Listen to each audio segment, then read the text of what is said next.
आखिर लोग विजय थलापति को सिर्फ तमिलनाडु का मुख्यमंत्री ही नहीं बल्कि देश का प्रधानमंत्री क्यों बनाना चाहते हैं? जी हाँ, सीएम बनते ही विजय को करोड़ों का सरकारी बंगला, वीआईपी गाड़ी और कई बड़ी सरकारी सुविधाएं मिली, लेकिन उन्होंने सब लेने से मना कर दिया। विजय ने कहा, मैं अपने घर में ही रहूंगा, अपनी गाड़ी से ही चलूंगा और खाना भी घर से ही लाऊंगा। मैं राजनीति में जनता की सेवा करने आया हूँ, सरकारी सुविधाओं का फायदा उठाने नहीं। इतना ही नहीं, विजय ने जनता से किए कई वादे भी पूरे कर दिए। तमिलनाडु में लड़कियों की शादी के लिए 8 ग्राम सोना और आर्थिक मदद देने की योजना शुरू कर दी। नवजात बच्चों को सोने की अंगूठी देने का वादा भी पूरा कर दिया। महिलाओं और पढ़ने वाले बच्चों के लिए बस यात्रा फ्री कर दी। लोगों का कहना है कि विजय ने सीएम बनने के बाद जितना काम किया है उतना वादा उन्होंने चुनाव में भी नहीं किया था। यही वजह है कि अब बहुत से लोग उन्हें देश का प्रधानमंत्री बनते देखना चाहते हैं। क्या ऐसे सीएम को देश का प्रधानमंत्री बनना चाहिए? अपनी राय कमेंट। आज तमिलनाडु के नए मुख्यमंत्री थलापति विजय ने सरकार से मांग करते हुए कहा है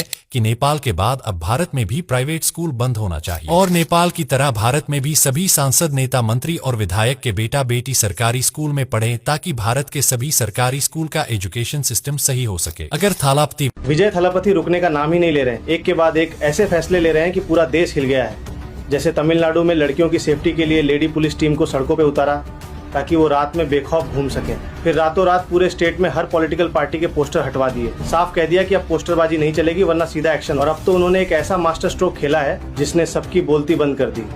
अब तमिलनाडु में पहली से लेकर 12वीं क्लास का कोई भी स्टूडेंट स्कूल यूनिफॉर्म में किसी भी बस पे चढ़ता है तो उसका 1 रुपया भी किराया नहीं लगेगा, यानी पूरी तरह से फ्री ट्रैवल। इस फैसले के बाद अब बाकी राज्यों के लोग भी डिमांड करने लगे हैं कि ये नियम हमारे यहाँ क्यों नहीं हो सकता, यानी पूरी तरह से फ्री ट्रैवल। इस मंदिरों का पैसा अब सिर्फ हिंदू धार्मिक कार्यों पर ही खर्च होगा।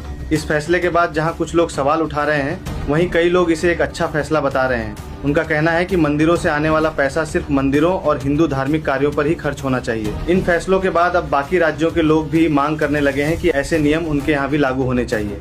अब ये क्या हो गया? सीएम विजय थलापति ने हमारे पूरे तमिलनाडु के हिंदुओं के लिए एक ऐसा ऐतिहासिक काम किया जो काम पूरे 100 सालों में अभी तक किसी भी नेता ने नहीं किया। सीएम विजय थलापति ने हाईकोर्ट में अपील करते हुए कहा कि पूरे तमिलनाडु में आज से कोई एक भी गाय की हत्या नहीं करेगा, क्योंकि हिंदू धर्म के लोग गाय को माता मानते हैं। अगर कोई भी मुसलमान गाय की हत्या करते हुए पकड़ा गया तो उसको उम्र कैद की सजा और उसके पूरे परिवार को बेघर कर दिया जाएगा। अगर आपको भी थलापति विजय के इस नियम को भारत के हर स्टेट में लागू करने से प्रॉब्लम नहीं है। आज सरकार से पूछना चाहता हूं कि एक अनपढ़ आदमी गाड़ी नहीं चला सकता है क्योंकि उसे ट्रैफिक नियम की समझ नहीं है, इसलिए उसका लाइसेंस नहीं बनता है। लेकिन महोदय, एक अनपढ़ आदमी चुनाव लड़ सकता है, मंत्री विधायक बन सकता है और वो राज्य चलाता है। लेकिन अब बदलाव होना चाहिए। कितने लोग मेरे इस